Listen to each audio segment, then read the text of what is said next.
ce tout nouveau numéro de Sivar News. Merci encore d'avoir été si nombreux à nous regarder pour le 3e numéro de Sivar News. On commence l'actu avec le port du gilet jaune. En effet, dans une lettre adressée début janvier, le président du Conseil général indique que les élèves qui empruntent les transports scolaires devront désormais porter des gilets jaunes. Eh bien tout à fait, Eva. Depuis le 20 janvier dernier, il est obligatoire pour les lycéens qui empruntent les transports scolaires de la Manche de porter un gilet jaune de sécurité, de leur domicile jusqu'au moment de monter dans le bus. L'objectif du Conseil général est clair, il faut renforcer la visibilité des élèves transportés pour leur sécurité. On rappelle au passage qu'en cas de non-respect de cette consigne, vous risquez une exclusion temporaire du bus. Passons maintenant au point de tabac. Nous tenons à rappeler aux fumeurs qu'il faut vous mettre de l'autre côté de la rue, située devant l'entrée du lycée. Concernant l'AS, eh bien la compétition phare de ce mois-ci, c'est le futsal avec les finales académiques pour une équipe de filles juniors et une équipe de garçons cadets. Ainsi, le 5 février à Avranches, les cadettes ont brigué la place de vice-championne départementale pour le handball. C'est un nouveau titre qui s'ajoute au palmarès déjà rempli de nos sportifs. Petit rappel, le foyer ayant été rénové cette année, il convient de le nettoyer régulièrement et de le préserver. Nous vous en remercions d'avance. Les élèves de seconde 1 partent en voyage à Paris le 27 février prochain pour visiter différents musées et découvrir la capitale. Ce projet les mènera à découvrir la butte Montmartre, ils iront visiter le musée d'Orsay, le palais de la Découverte, mais ils pourront aussi observer l'Assemblée nationale, la Concorde, l'Arc de Triomphe ainsi que la Tour Eiffel. Ils pourront aussi profiter d'un petit moment de détente car ils iront voir un spectacle dirigé par Pierre Palmade. Pour financer ce voyage, les élèves de la classe ont vendu des gâteaux au cours des réunions parents-profs et ont également vendu des crêpes dans différents supermarchés. Ils rentreront le samedi qui suit leur départ. En tout cas, nous n'avons plus qu'à leur souhaiter un excellent séjour au sein de la ville lumière. Voici une émission bien remplie. Nous vous laissons en compagnie d'Arthur qui est sur le terrain pour couvrir la venue de France 3 au lycée.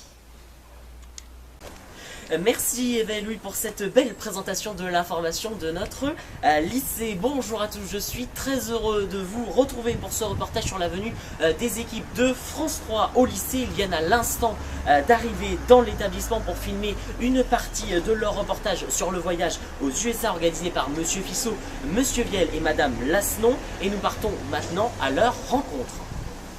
L'équipe de télévision est maintenant en place, en préparation, en salle 108 pour tourner leur séquence sur le travail en classe pour la préparation du voyage aux USA. Alors d'après nos informations, plusieurs séquences seront tournées pour ce montage, notamment une au lycée, une aussi au musée d'Utah Beach et enfin pour finir une autre pendant le voyage aux USA puisqu'une partie de l'équipe accompagnera les élèves du lycée. Et pour en savoir un peu plus sur la couverture médiatique de ce voyage, nous rejoignons tout de suite Monsieur Viel.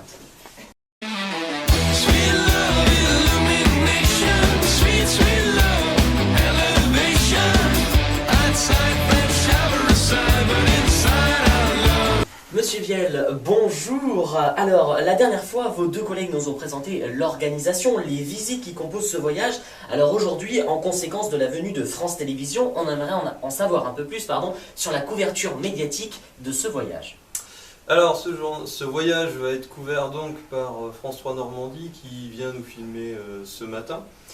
Mais aussi, normalement, on devrait rejoindre le correspondant de BFM TV sur Washington.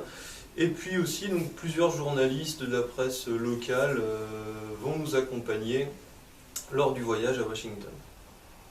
D'accord, et bien en tout cas, nous aurons de voir des images sur les différentes chaînes de télé. Alors il est vrai, nous sommes juste avant le voyage, mais avez-vous déjà des idées d'exposition, de films ou d'images que vous allez rapporter ou exposer dans l'établissement ?